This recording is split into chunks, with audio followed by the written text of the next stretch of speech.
Hello, hello. This is Aubrey Bursch with Easy School Marketing. I'm so excited you're here with me today. We're going to talk about a retention and fundraising killer, which is basically asking parents to do too much. So you may be thinking, I certainly don't do that. We don't ask parents to do too much. So I am going to ask you, do you ask parents to contribute baked goods, money, services beyond the tuition agreement and the contract agreement, right? And this reason is so important because it absolutely impacts your retention, the way your parents are feeling towards the school, and your fundraising efforts. In fact, this is one of the many things that we work on with our clients is we ask them, okay, so what are you asking parents throughout the year? And many of them are very surprised. So let's put you to the test.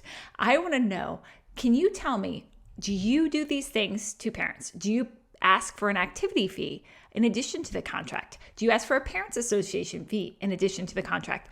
Do you ask for classroom fees? Do you ask for teacher gifts at certain times during the year that are collected through the parents association or end of the year gifts? Do you ask people contribute baked goods or food to the staff appreciation luncheon and also for the class parties and the classroom gatherings and stuff like that?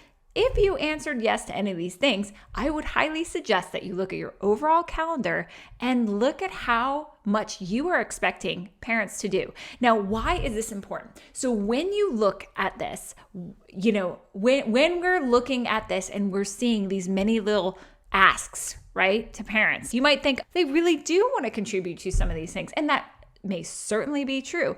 But when there are too many of those things, this leads to frustration, like a parent's frustration, like, not again. I have to bake X, Y, and Z or stop by the store again for this class party. Let's say they have multiple children. Good golly, right? That adds up. Not only monetarily, but just the act of doing. They believe that they are giving above and beyond, right? A lot of times subconsciously. Like, I don't think any of us go in thinking that, but subconsciously this starts to add up, especially if it's frequent. In addition, it leads to a sense of obligation. Let's say all parents are expected to bring something to the class party, or there's an optional classroom fee or an optional parents association fee. Like, people feel an obligation to do these things, even though they're not feeling so good about that experience and not thinking it's maybe the thing they want to do, right? And so it's out of obligation. Like, will my child be treated differently if they know I didn't, contribute to the bake sale, or I didn't contribute to the classroom piece, or I didn't pay the parents association fee? New parents, especially not knowing the culture, will start to think this, okay? So it's being mindful. I love this word, mindful of the things we are expecting of parents, and is it too much? And one of the things that we see as an outcome is a decrease in fundraising participation and a decrease in satisfaction, which can lead to retention and fundraising problems, obviously. So if let's say you start off the school year and you're asking parents for an activity, classroom activity fee, and then the first classroom gatherings happen and they're bringing, they had to sign up on Sign Up Genius to bring something, right? And then let's say your parents association gave a pitch and they said, we need money for this, okay? And none of this was wrapped into your contract or anything like that. So then by the time, let's say your annual fund launches in October or something, by the time you even get to your fundraising ask, you have to think, how many times have we actually asked parents to do something?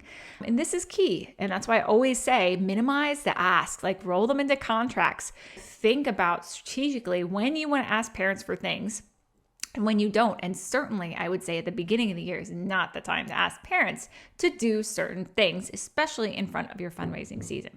I hope this was helpful to you. I'd love to know, what sort of things are you doing to look at your overall schedule and figuring out how many times parents are being asked. And if you need help, we're here. One of the things that we work on is putting together a communication schedule, an event schedule, and figuring out when are you asking parents and is it too much? I look forward to hearing from you soon. Take care. Bye.